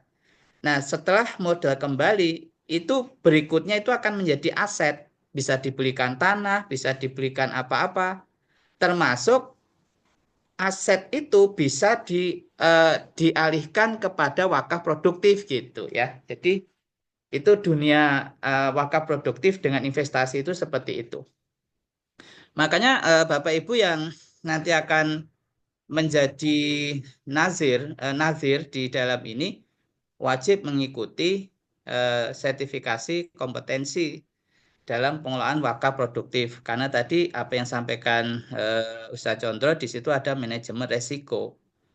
Plus Bapak Ibu memang harus punya karakter memang seorang profesional, dalam arti seorang entrepreneur gitu loh.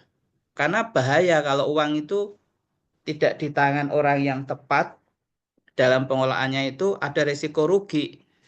Dan ketika resiko rugi dalam sebuah bisnis, ya sudah itu ditanggung si pebisnis itu. Nah, di dalam wakaf produktif, resiko rugi itu harus ada pihak yang menanggung. Nah, siapa ya? Nazirnya itu yang utama, yang harus menanggung. Perkara nanti kemudian nazir itu mencari rekanan untuk mau untuk menanggung itu teknis, itu masalah teknis gitu. Maka sebaiknya dalam wakaf produktif itu pertama memang harus ada nazir yang profesional. Maka saya sampaikan sebaiknya memang, bukan sebaiknya, wajib itu karena untuk menjadi pengelola wakaf produktif itu harus telah mengikuti sertifikasi kompetensi. Kita rencananya akan selenggarakan bareng-bareng. Nanti Mbak Esther juga ikut boleh di Jogja, nanti bareng-bareng kita akan menyelenggarakan kegiatan pelatihan dan uji kompetensinya.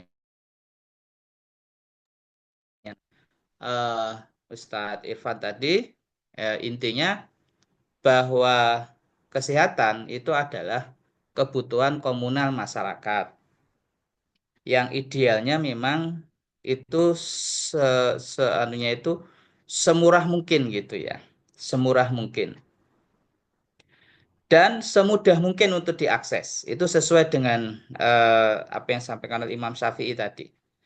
Jadi accessibility-nya itu kalau bisa sedekat mungkin. Jadi mendekati satu komunal, satu komunitas masyarakat. Tingkat desa lah, tingkat kecamatan, dan seterusnya. Karena dengan layanan-layanan kesehatan itu sedekat mungkin, berarti masyarakat sebetulnya tidak perlu menunggu sampai sakit berat, sampai sakit parah, sampai ginjalnya jebol, sampai hemodialisis, sampai kanker. Dalam apa yang disampaikan oleh kementerian, sesungguhnya orang yang sakit itu hanya 15% gitu loh.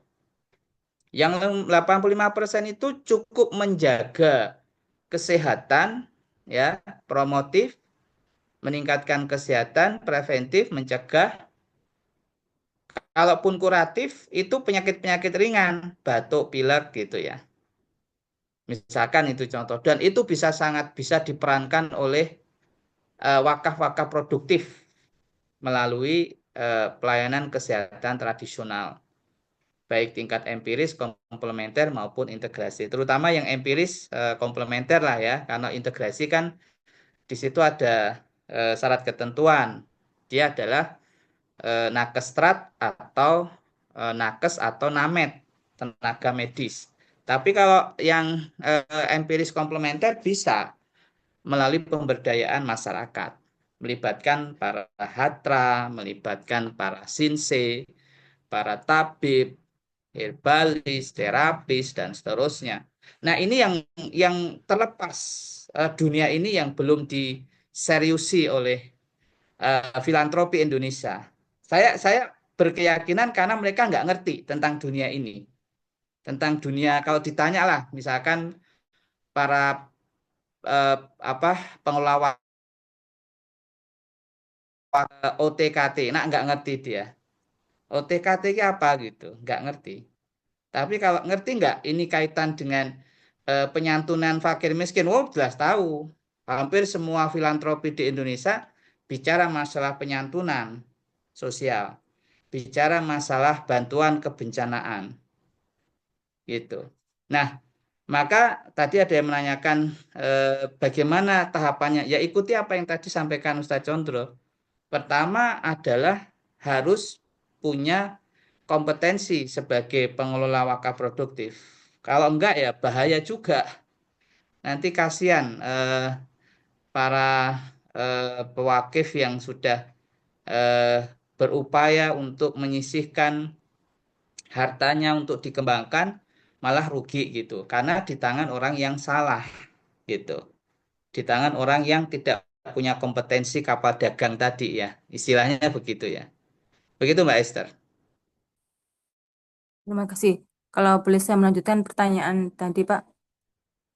Jadi kalau ini teknisnya, jadi dari kita gitu kan, dari para pecinta obat tradisional ini, yang pertama berarti harus membuat suatu yayasan yang dapat menampung para apa ya, para audiens gitu ya, yang akan mewakafkan dana-dananya gitukah? Ataukah memang kita akan mengambil dana dari yayasan-yayasan atau lazis gitu yang sudah mendapatkan wakaf dari para para pesertanya gitu, anggota-anggotanya, kemudian yang wakif, keliru, yang nadir gitu ya, nadir itu kemudian eh, nanti harus melakukan pelatihan sehingga nanti dari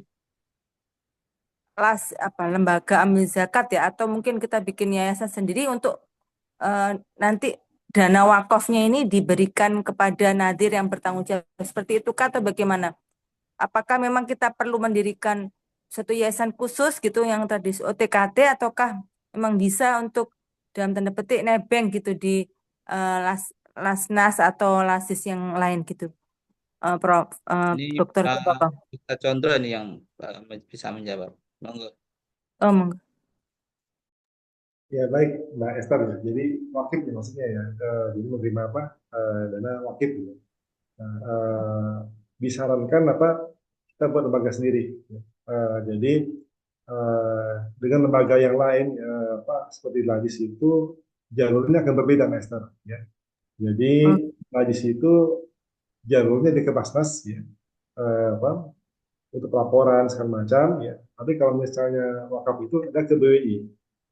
Jadi perizinan legalitas itu ke Badan Wakaf Indonesia. Nah, jadi apa tadi yang sempat saya sampaikan di slide itu nazir itu ada tiga. Ada nazir persorangan, ada nazir badan hukum, dan ada nazir organisasi. Nah, jadi yang lebih ditambahkan itu adalah nazir yang berbadan hukum, yang itu bisa boleh menerima wakaf uang. Tetapi harus melalui proses sertifikasi dari BNSP. Nah, itu disarankan ada 2 orang setiap lembaga itu nazirnya itu harus bersertifikasi nazir dari BNSP. Nah, sementara kalau yang nazir persorangan itu seperti apa untuk yang nazir untuk masjid, ya, madrasah itu memang tidak diwajibkan untuk sertifikasi nazir. Nah, tetapi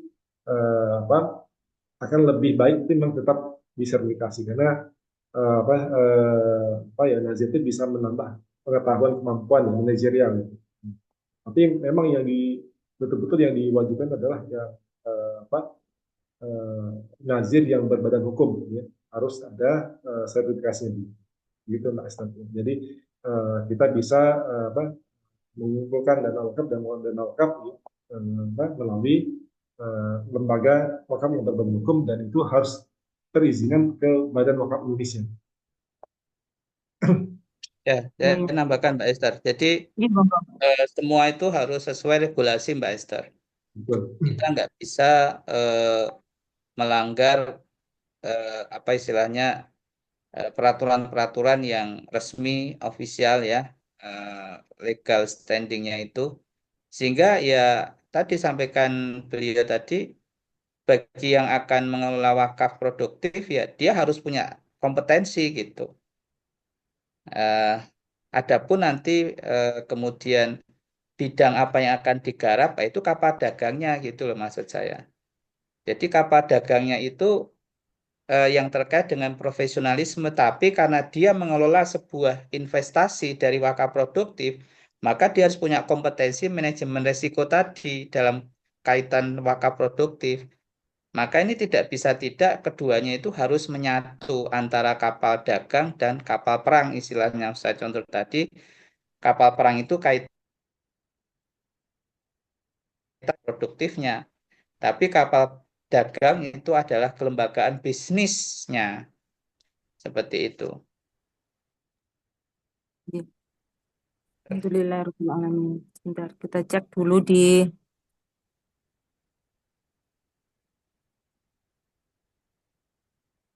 obrolan utama. Ya, tidak ada lagi pertanyaan ini. Raisen ada. Tidak kelihatan ini di sini. Oh ya, monggo. Ini tertulis Puskesmas Gedang Sari. Kami persilakan. Assalamualaikum warahmatullahi wabarakatuh. Waalaikumsalam warahmatullahi wabarakatuh. Selamat malam, Dr. Kintoko, Ustadz Condro. Mohon izin bertanya. Saya termasuk dulu salah satu penggiat filantropi juga di salah satu lembaga terkenal waktu itu. Sekarang lembaganya sudah nggak ada. Eh, Memang dulu kita ada program wakaf air di salah satu kabupaten di DIY, dan sekarang eh, sumur bornya itu sudah menjadi BUM RW. Mau naik ke BUM Kalurahan kalau nggak salah, terakhir update itu. Nah, yang ingin kami tanyakan, tadi kan ada kapal dagang dan ada kapal perang. Dulu di kami juga ada kapal perangnya itu wakaf gerai atau ya kayak mart-mart gitu. Mungkin Ustadz Condro tahu lembaganya mungkin. Nah, tadi disebutkan ada kafe jamu, ada macam-macam gitu, Dokter Kin. Saya itu tertarik, Dok. Eh, Bisa nggak Itu saya? kapal dagangnya itu, Eh, Mas. Benar. itu kapal dagangnya. Kalau kapal kan ada, bisa nggak saya sebagai pembeli tiket gitu, Dok? Saya mau nitipin barang ekspedisi saya ke Naturonal gitu untuk diserahkan ke penerimaan manfaat. Gitu aja, Dok. Karena kalau kalau saya jadi nahkodanya, nanti tidak terlalu banyak beban yang kepikiran. Amanahnya sangat berat itu, Dok. Atur nuwun. Ya, Ya. baik. Ini saya jawab ya berarti ya. Ya. Ya, jadi kemarin kami diskusi ya, untuk menggerakkan secara masif tentang kapal dagang ini, Mas Dinar. Prinsipnya memang kita tidak bisa sendirian, gitu ya. Kita harus bersama-sama, gitu. Maka kemarin dengan Ustadz Condro kita sampaikan ya memang harus ada badan hukum yayasan yang eh, menaungi ini kapal dagangnya, yaitu suatu yayasan wakaf begitu. Nah, selama kami belum membentuk yayasan wakaf, ya secara formalitas kita belum bisa menerima eh, kapal dagangnya gitu sebagai sebuah investasi untuk dinaikkan ke kapal dagang kan begitu istilahnya. Jadi mengajak seluruh elemen untuk menjadi masuk naik kapal dagang gitu. Maksudnya naik kapal dagang itu berarti dia adalah bagian dari pengelola wakaf produktif. Karena kalau naik ke kapal perang, dia adalah filantropinya. Istilahnya begitu. Eh, Yaitu kelembagaan yang eh, punya legal standing untuk mengelola atau mendapatkan wakaf produktif. Misalkan nanti kemudian ada yang secara sukarela, Pak, saya punya tanah ini subur, saya wakafkan kepada Bapak. Nah, yang menerima ini adalah di lembaga yayasan di wakaf di filantropinya, bukan di kapal dagangnya gitu. Nah, tetapi saya sampaikan tadi, baik yang ada di kapal perang maupun kapal dagang, keduanya harus memahami eh, fikih berkaitan wakaf produktif termasuk manajemen resiko dalam investasi wakaf produktif. Makanya dua-duanya juga harus tersertifikasi gitu. Tadi sudah eh, mempunyai pengalaman itu lebih paham lagi menggambarkan bagaimana sebuah apa kapal dagang dan kapal perang itu istilah beliau tadi Ustaz Condro. Mungkin ada tambahan, Tat? Ya, saya tambahkan saja satu betul tadi oleh Bapak Dinar ya, terkait dengan apa rekomendasi lembaga ya di Jogja ya untuk program wakaf apa, sumur ya. Itu sebenarnya juga banyak di Jogja apa lembaga-lembaga apa filantropinya gitu Pak Dinar gitu. Jadi itu bisa menghubungi apa, ya tempat saya berkiprah dulu ya di D3 ya Baitul tapi berbaku di depan Jogo Keren itu. Jadi mereka juga punya program apa sumur dalam program wakaf gitu. Itu juga ada. Jadi apa bisa apa menghubungi mereka juga di sana. Atau misalnya dengan beberapa lembaga wakaf yang ada di Jogja seperti apa ada yang namanya Badan Wakaf Al-Quran ya BWA ya. Juga bisa apa dari situ ya. Gitu. Ya salah begitu Pak Bima ya. Apa mudah-mudahan malam hari ini kita bersama-sama bertekad bahwa wakaf ini harus betul-betul dioptimalkan agar bisa umat ini bisa sejahtera apa, melalui apa, program wakaf ini dan disupport oleh dana zakat infak dan sedekahnya. Terima kasih.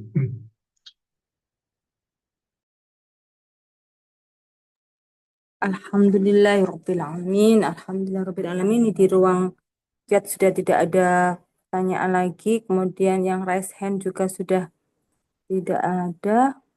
Oke, alhamdulillahirrabbilalamin. Hari ini kita telah melaksanakan webinar tentang dua materi ya. Yang pertama adalah tentang wakaf, yang kedua tentang potensi obat tradisional dan kesehatan tradisional. Kita berharap webinar kali ini tidak hanya berhenti sampai di sini, tapi kemudian bisa terlaksana untuk kemaslahatan umat.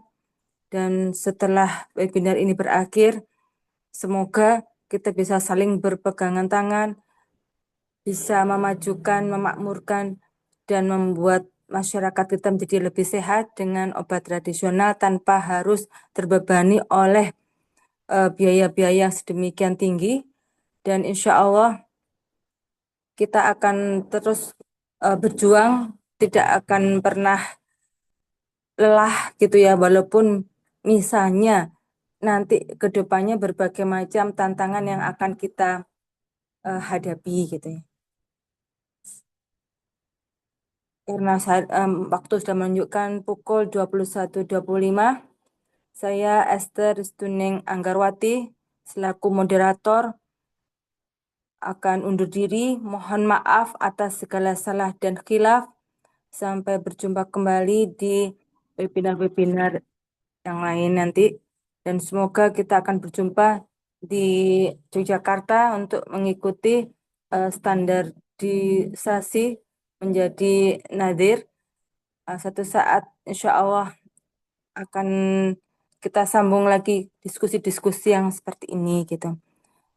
Subhanakallahumma wa bihamdika asyhadu alla ilaha illa anta astaghfiruka wa atubu ilaik. Kami haturkan terima kasih kepada para pemateri dan juga terima kasih kepada para hadirin yang telah menghadiri webinar kali ini. Kami akhiri. Wassalamualaikum warahmatullahi wabarakatuh. Matur nuwun semuanya. Terima kasih Mbak Ustaz Chandra, Bapak Jadi, Ibu semuanya. untuk Mbak Esther sebenarnya Dr. Sintaka. Terima kasih Ustadz Condro, Dr. Kintoko, izin live. Ya, terima kasih. Iya. Salam. Assalamualaikum warahmatullahi wabarakatuh. Selayang pandang apoteker praktek herbal Indonesia. APHI merupakan organisasi yang beranggotakan para apoteker praktek herbal beserta kolaboratornya yang memiliki kapasitas, kompetensi, dan kapabilitas di bidang herbal dari hulu hingga hilir. APHI diprakarsai oleh pakar herbal Indonesia dari Fakultas Farmasi Universitas Ahmad Dahlan Dr. Apoteker Kintoko, Magister Science. Organisasi APHI telah berbadan hukum Persekutuan Perdata dari Kemenkumham. Visi APHI menjadikan apoteker praktek herbal dan kolaboratornya sebagai insan profesional dalam pengembangan herbal yang rasional dari hulu hingga hilir. Misi APHI mengembangkan bahan baku obat bahan alam, mengembangkan formulasi dan produksi herbal yang rasional dan inovatif.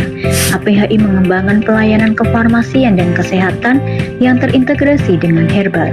APHI mengembangkan metode penemuan obat baru dari etnomedicine berbasis pelayanan dan marketing. APHI mengembangkan tibu nabawi atau kedokteran nabi yang terintegrasi praktek herbal komplementer. APHI mengembangkan pelatihan di bidang herbal yang komplementer. APHI meningkatkan jejaring apoteker praktek herbal. APHI mengangkat tagline sekali herbal tetap herbal terus herbal. Kini APHI telah memiliki 6 organisasi otonom. Yang pertama adalah PT Nabi atau PT Naturonal APHI Berdikari Indonesia, beranggotakan pionir APHI yang mengembangkan aromaterapi. Yang kedua adalah CICIM atau Consortium of Innovation and Collaboration for Integrative Medicine, beranggotakan para peneliti dari perguruan tinggi kesehatan yang melakukan kolaborasi yang integratif di bidang penelitian dan hilirisasi riset. Yang ketiga adalah Ikatan Herbolog Indonesia atau IHI, beranggotakan para herbolog yang berkomitmen mengembangkan herbal yang alami, ilmiah, serta rasional, mengembangkan perusahaan konsorsium. Yang keempat adalah AKSI, Apoteker Kesehatan Syariah Indonesia, para apoteker muslim yang berkolaborasi dengan Lembaga Kesehatan Majelis Ulama Indonesia Pusat untuk mengembangkan kesehatan syariah terintegrasi Tibun Nabawi. Yang kelima adalah AP3K atau Apoteker Profesional Pengembang Pusat Keunggulan. Para apoteker yang berdedikasi di SMK Farmasi mengembangkan teaching factory dan sentra biofarmaka. Yang keenam adalah Apoteker Veteriner Indonesia atau AVI, para apoteker dan kolaboratornya yang fokus pengembangan farmasi bahan alam veteriner. APHI pun terus intens melakukan edukasi ke tengah masyarakat melalui berbagai event, diantaranya adalah seminar APHI rutin setiap 1 bulan 1 kali dengan menghadirkan narasumber yang kompeten di bidangnya. APHI bersama 6 organisasi otonomnya terus melaju menjadikan jamu sebagai tuan rumah di negeri sendiri dan tamu terhormat di luar negeri. Mari maju bersama APHI membangun negeri. Terima kasih, salam sehat dan bahagia. Assalamualaikum warahmatullahi wabarakatuh. Waalaikumsalam warahmatullahi wabarakatuh.